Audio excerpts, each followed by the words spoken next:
ಪಾಕಿಸ್ತಾನದ ಉಗ್ರರನ್ನ ಸದೆಬಡಿದಿರುವ ಆಪರೇಷನ್ ಸಿಂಧೂರ್ ಯಶಸ್ಸು ಹಿನ್ನೆಲೆ ಬಿಜೆಪಿ ಪಕ್ಷದ ವತಿಯಿಂದ ಬಾಗಲಕೋಟೆ ನಗರದಲ್ಲಿ ಬೃಹತ್ ತಿರಂಗ ಜಾತ್ರೆ ನಡೆಸಲಾಯಿತು.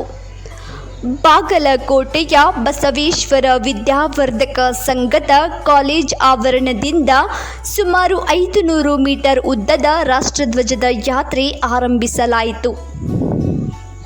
ಅಡತ್ ಬಜಾರ್ದಿಂದ ವಲ್ಲಭಾಯ್ ವೃತ್ತದ ಮೂಲಕ ಬಸವೇಶ್ವರ ವೃತ್ತದವರೆಗೆ ತಿರಂಗ ಯಾತ್ರೆ ನಡೆಸಲಾಯಿತು. ಶಾಲಾ ಕಾಲೇಜು ವಿದ್ಯಾರ್ಥಿಗಳು, ನಿವೃತ್ತ ಸೇನಾಧಿಕಾರಿಗಳು, ಮಹಿಳಾ ಮಂಡಳ, ಎನ್ಸಿಸಿ ಸೇರಿದಂತೆ ವಿವಿಧ ಸಂಘಟನೆಯವರು ಭಾಗವಹಿಸಿ ತಿರಂಗ ಯಾತ್ರೆ ಯಶಸ್ಸುಗೊಳಿಸಿದರು. ಬಸವೇಶ್ವರ ವೃತ್ತದಲ್ಲಿ ಸ್ಥಳೀಯ ಚರಂತಿಮಠ ಸ್ವಾಮೀಜಿಯವರು ಮಾತನಾಡಿ, ಕಾಶ್ಮೀರದಲ್ಲಿ ಉಗ್ರರ ಹತ್ಯೆ ಮಾಡಿದವರ ವಿರುದ್ಧ ಆಪರೇಷನ್ ಸಿಂಧೂರ್ ಎಂದು ಹೆಸರು ನಮೂದಿಸಿ ಉಗ್ರರನ್ನ ಸದೆಬಡೆದು ಯಶಸ್ಸು ಹೊಂದಿದ್ದಾರೆ. ಈ ಯಶಸ್ಸಿಗೆ ಪ್ರಧಾನಮಂತ್ರಿ ಮೋದಿಯವರು 2 ಮಹಿಳೆಯರಿಂದ ಮಾಡಿಸಿರುವ ಕಾರ್ಯ ಶ್ಲಾಘನೀಯ ಎಂದರು. ಇದೇ ಸಂದರ್ಭದಲ್ಲಿ ಗುಳೇದುಗುಡ್ಡದ ಒಪ್ಪತ್ತೇಶ್ವರ ಸ್ವಾಮೀಜಿ ಮಾತನಾಡಿ, ಉಗ್ರರ ಕೇಂದ್ರಗಳಿಗೆ ನುಗ್ಗಿ ಹೊಡೆಯುವ ಮೂಲಕ ಪ್ರಧಾನಮಂತ್ರಿ ಪಾಕಿಸ್ತಾನಕ್ಕೆ ತಕ್ಕ ಪಾಠ ಕಲಿಸಿದ್ದಾರೆ ಎಂದರು. ಈ ಸಂದರ್ಭದಲ್ಲಿ ರಾಜ್ಯಸಭಾ ಸದಸ್ಯರಾದ ನಾರಾಯಣ್ ಸಾಬಾಂಡಿಗೆ, ಲೋಕಸಭಾ ಸದಸ್ಯರಾದ ಪಿಸಿ ಗದ್ದಿಗೌಡರ್ ಹಾಗೂ ಮಾಜಿ ಶಾಸಕರಾದ ವೀರಣ್ಣ ಚರಂತಿಮಠ್ ಸೇರಿದಂತೆ ಬಿಜೆಪಿ ಪಕ್ಷದ ಮುಖಂಡರು ಹಾಗೂ ಕಾರ್ಯಕರ್ತರು ಉಪಸ್ಥಿತರಿದ್ದು ತಿರಂಗ ಯಾತ್ರೆ ಯಶಸ್ಸುಗೊಳಿಸಿದರು.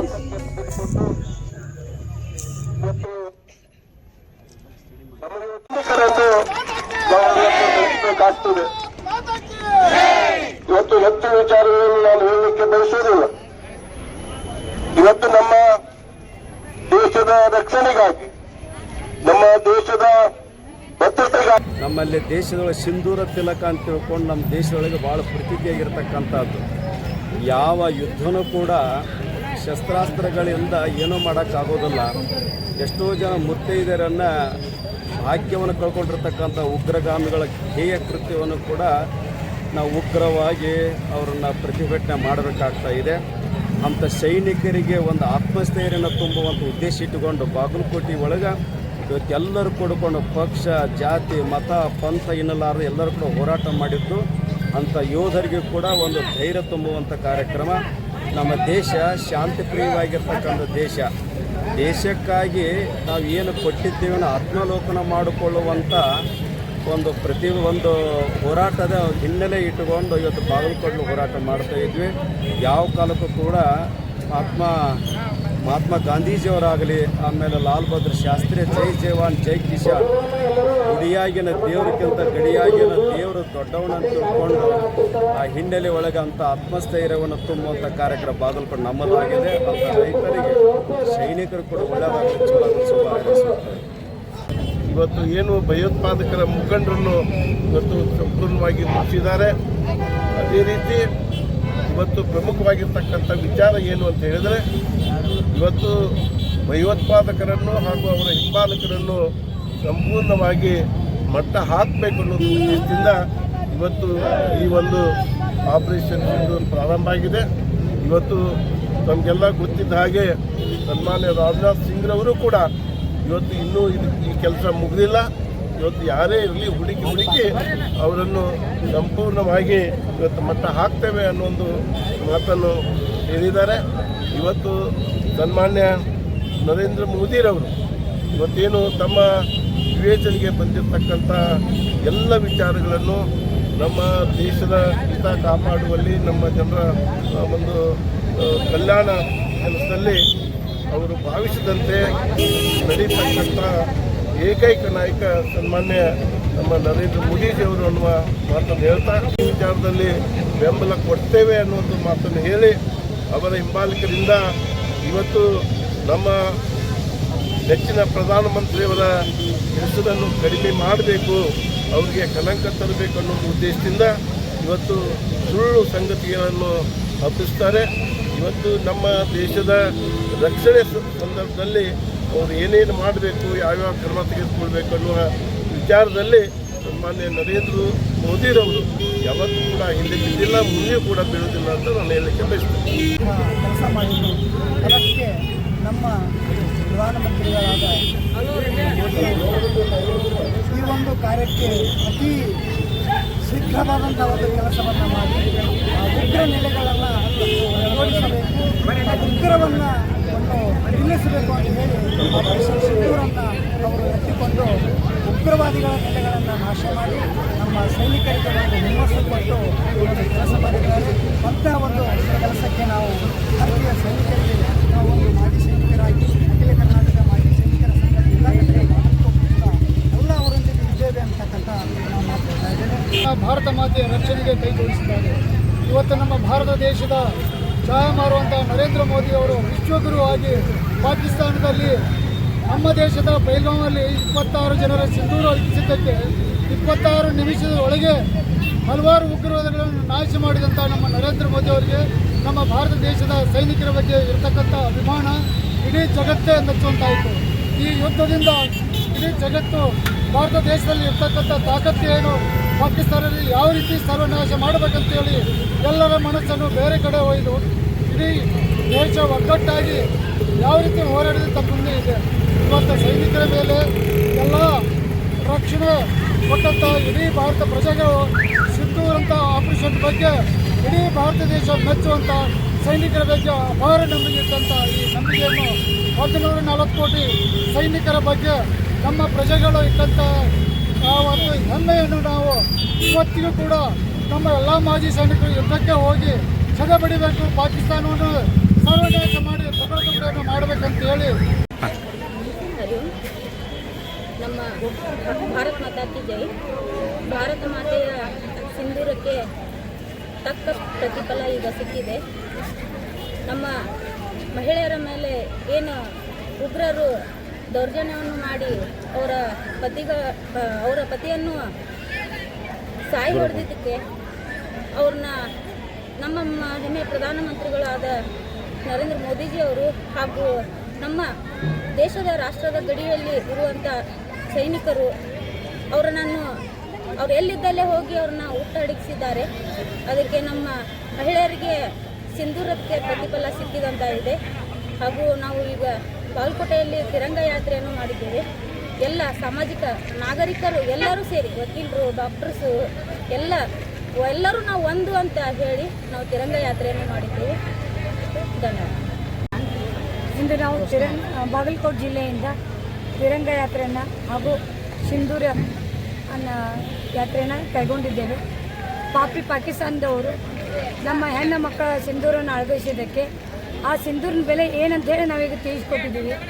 ನಮ್ಮ ನರೇಂದ್ರ ಮೋದಿಯವರು ಅವರ ನೇತೃತ್ವದಲ್ಲಿ ನಮ್ಮ ಸಿಂಧೂರಕ್ಕೆ ಧಕ್ಕೆ ಆದ್ರೆ ನಾವು ಬಿಡುವುದಿಲ್ಲ ಅನ್ನೋದನ್ನು ನಾವು ಈಗಾಗಲೇ ತೋರಿಸ್ಕೊಟ್ಟಿದ್ದೀವಿ. ಇದೇ ರೀತಿ ಇನ್ನು ಮುಂದೆ ಆದ್ರೂ ಇದು ಅವರಿಗೆ ತಕ್ಕ ಪಾಠ ಕಲಿಸಿದ್ದು ಆಯಿತು. ಮುಂದೆ ನಮ್ಮ ಸಿಂಧೂರಕ್ಕೆ ಯಾರಾದರೂ ಕೈ ಹಚ್ಚಕ್ಕೆ ಬಂದರೆ ಅವ್ರಿಗೆ ಏನಾಗುತ್ತೆ ಅನ್ನೋ ಬುದ್ಧಿವಾದನೂ ನಾವು ಹೇಳಿದ್ದೀವಿ. ಅದೇ ಇನ್ನು ಮೇಲೆ ನಾವು ಯಾವುದೇ ಜಾತಿ ಮತ ಪಂಥ ಎಲ್ಲನೂ ಒಂದು ಸೈಡ್ ಇಟ್ಟು ನಾವೆಲ್ಲರೂ ಒಂದಾಗಿ ಹೋರಾಡಕ್ಕೆ ಸಿದ್ಧ ಅದೀವು ಅಂತೇಳಿ ತೋರಿಸ್ಕೊಡೋಕೆ ಇದನ್ನು ನಾವು ಇವತ್ತು ಹಮ್ಮಿಕೊಂಡಿದ್ದೇವೆ. ಇಲ್ಲಿ ಎಲ್ಲರೂ ಬಂದಿದ್ದಾರೆ. ಯಾವುದೇ ಜಾತಿ ಇಲ್ಲ, ಯಾವುದೇ ಇಲ್ಲಿ ರಾಜಕೀಯ ಇಲ್ಲ, ಎಲ್ಲರೂ ತಾವಾಗಿಯೇ ಸ್ವತಃ ಸ್ವ ಇಚ್ಛೆಯಿಂದ ಪಾಲ್ಗೊಂಡಿದ್ದಾರೆ. ಹೀಗಾಗಿ ನಮಗೆ ತುಂಬ ಹೆಮ್ಮೆ ಆಗ್ತದೆ. ನಾವು ಹೀಗೆ ನಮ್ಮ ಮೋದಿಜಿಯವರ ಕೈಯನ್ನು ಬಲಪಡಿಸ್ತೀವಿ. ಇನ್ನು ಮೇಲೆ ನಮ್ಮ ಬೇರೆ ಯಾರು ಕಣ್ಣು ಹಾಕದಂಗೆ ನಮ್ಮ ಮೋದಿಜಿಯವರು ನೋಡ್ಕೊಂಡಿರ್ತೈತೆ. ಅವರಿಗೆ ನಮ್ಮ ಎಲ್ಲ ಮಹಿಳೆಯರ ಪರವಾಗಿ ಹೃತ್ಪೂರ್ವಕವಾದ ಧನ್ಯವಾದಗಳನ್ನು ಹೇಳ್ತೇನೆ. ತಿರಂಗ ಯಾತ್ರೆ ಮತ್ತು ಸಿಂಧೂರ ಯಾತ್ರೆಯಲ್ಲಿ ಭಾಗವಹಿಸಿದ್ದೇವೆ. ನಮ್ಮ ತಾಯಂದಿರ ಸಿಂಧೂರವನ್ನು ಅಳಕಿಸಿದಂತಹ ಆ ಉಗ್ರಗಾಮಿಗಳಿಗೆ ತಕ್ಕ ಉತ್ತರವನ್ನು ಮೋದಿಜಿಯವರು ನೀಡಿದ್ದಾರೆ. ಏಪ್ರಿಲ್ 22ರಂದು ಅಲ್ಲಿ ಹತರಾದಂಥ 26 ಜನರ ಒಂದು ಸೇಡಿನ ಪರವಾಗಿ ನಮ್ಮ ಆಪರೇಷನ್ ಸಿಂಧೂರ ಜರುಗಿದೆ.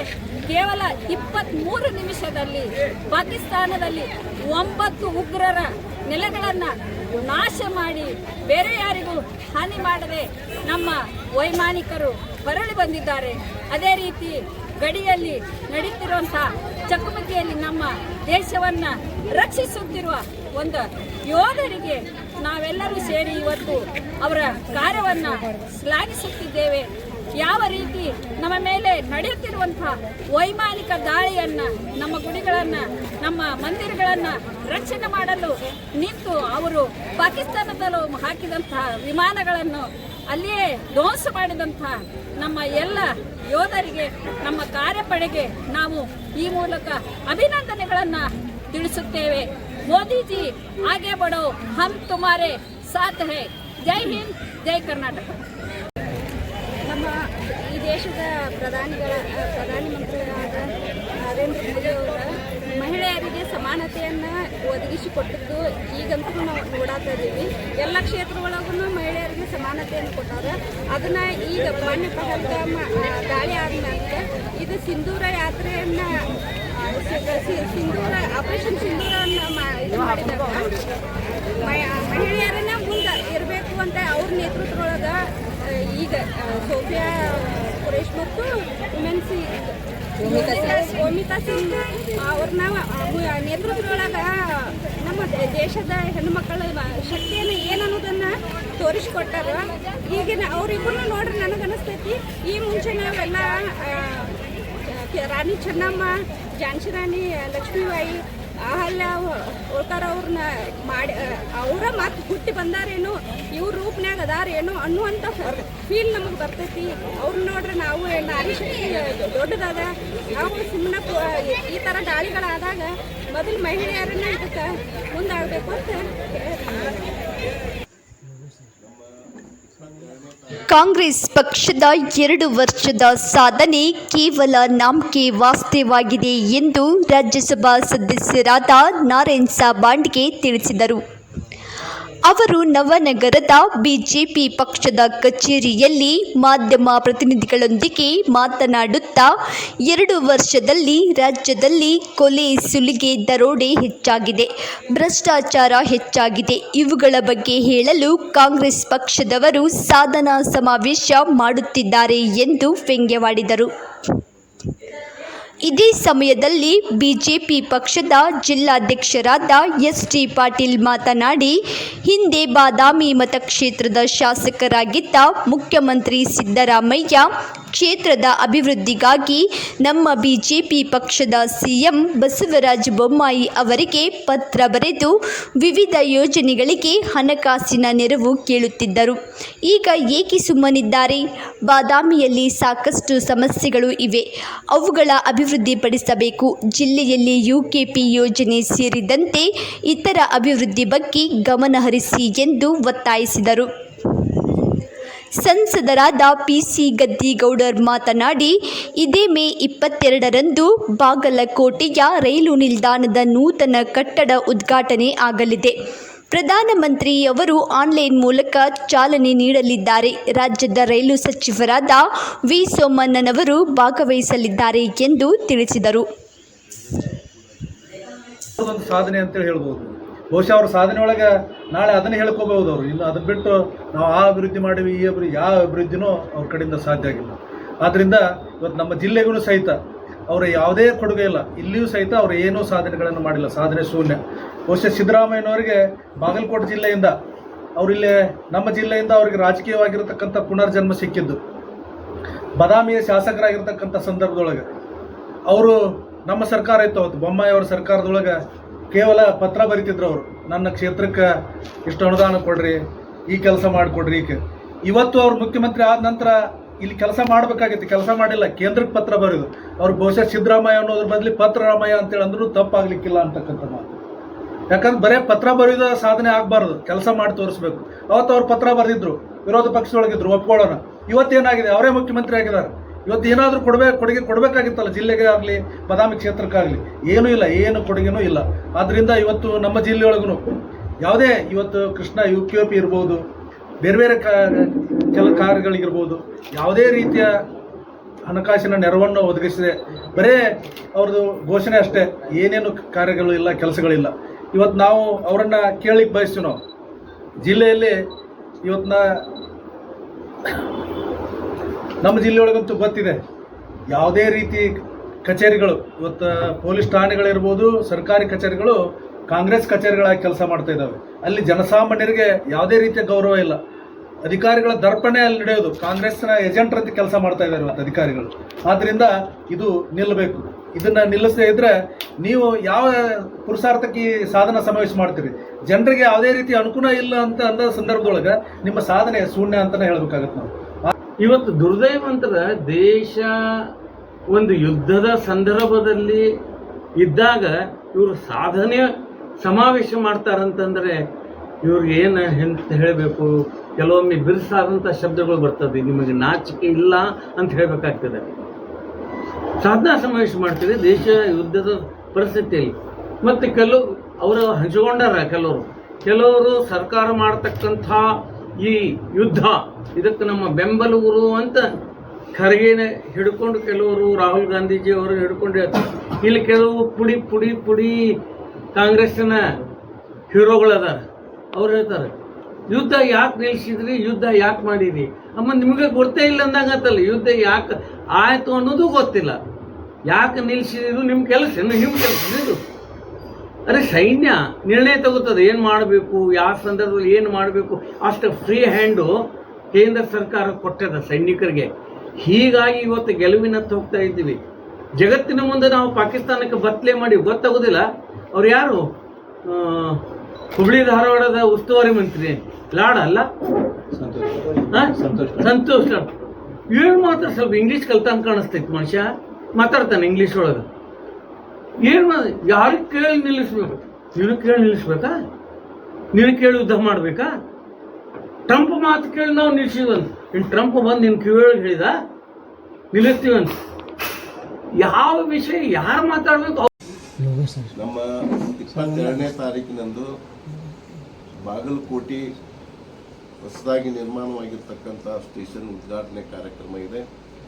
ಅಂದು ಸನ್ಮಾನ್ಯ ನಮ್ಮ ದೇಶದ ಪ್ರಧಾನಮಂತ್ರಿಗಳಾಗಿರ್ತಕ್ಕಂಥ ನರೇಂದ್ರ ಮೋದಿರವರು ಇವತ್ತು ದೇಶದಲ್ಲಿರ್ತಕ್ಕಂಥ ಎಲ್ಲ ಹೊಸದಾಗಿ ನಿರ್ಮಾಣ ಆಗ್ತಕ್ಕಂಥ ರೈಲ್ವೆ ಸ್ಟೇಷನ್ ಉದ್ಘಾಟನೆ ಮಾಡ್ತಕ್ಕಂಥ ಸಂದರ್ಭದಲ್ಲಿ ನಮ್ಮ ರಾಜ್ಯದಲ್ಲಿ 5 ಸ್ಟೇಷನ್ಗಳು ಉದ್ಘಾಟನೆ ಆಗ್ತದೆ. ಅದರಲ್ಲಿ ಬಾಗಲಕೋಟೆಯೂ ಕೂಡ ಒಂದು. ಅವತ್ತಿನ ದಿವಸ ನಮ್ಮ ರಾಜ್ಯ ಮಂತ್ರಿಗಳೆಂದರೆ ರೈಲ್ವೆ ಸಚಿವರಾಗಿರ್ತಕ್ಕಂಥ ಸನ್ಮಾನ್ಯ ಸುಮಣ್ಣ ಅವರು ಬಾಗಲಕೋಟೆಗೆ ಬರ್ತಾ ಇದ್ದಾರೆ.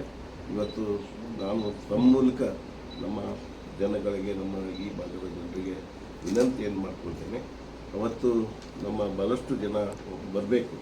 ಸನ್ಮಾನ್ಯ ನರೇಂದ್ರ ಮೋದಿರವರು ಇವತ್ತೇನು ಸ್ವಚ್ಛ ಭಾರತ ಕಲ್ಪನೆಯೊಂದಿಗೆ ಇವತ್ತು ತಮ್ಮ ಆಡಳಿತ ನಡೆಸತಕ್ಕಂಥ ಸಂದರ್ಭದಲ್ಲಿ ಇವತ್ತು ರೈಲ್ವೆ ಮೂಲಕ ಬಹಳಷ್ಟು ಜನ ಪ್ರಯಾಣ ಮಾಡ್ತಿದ್ದಾರೆ. ಆ ಒಂದು ಸಂದರ್ಭದಲ್ಲಿ ಇವತ್ತು ರೈಲ್ವೆ ಸ್ಟೇಷನ್ನು ಸ್ವಚ್ಛವಾಗಿ ಸುಂದರವಾಗಿರಬೇಕು, ಅದರಿಂದ ರೋಗ ರುಜಿನಗಳು ಜನರಿಗೆ ಬರಬಾರ್ದು ಅನ್ನೋ ಉದ್ದೇಶದಿಂದ ಬಹಳಷ್ಟು ಇವತ್ತು ನಾವು ಮೊದಲಿನಿಂದಲೂ ಕೂಡ ಇವತ್ತು ಇದನ್ನು ಹೆಚ್ಚು ಎತ್ತರಕ್ಕೆ ಸುಂದರವಾಗಿ ಬೆಳೆಸಬೇಕನ್ನುವ ಉದ್ದೇಶ ಇದ್ದಿರ್ತಕ್ಕಂಥ ಸಂದರ್ಭದಲ್ಲಿ ಅದಕ್ಕೆ ಹೆಚ್ಚು ಅನುದಾನವನ್ನು ಕೊಟ್ಟು ಇವತ್ತು ನಿರ್ಮಾಣ ಮಾಡಲಿಕ್ಕೆ ಕಾರಣೀಭೂತರಾಗಿದ್ದಾರೆ.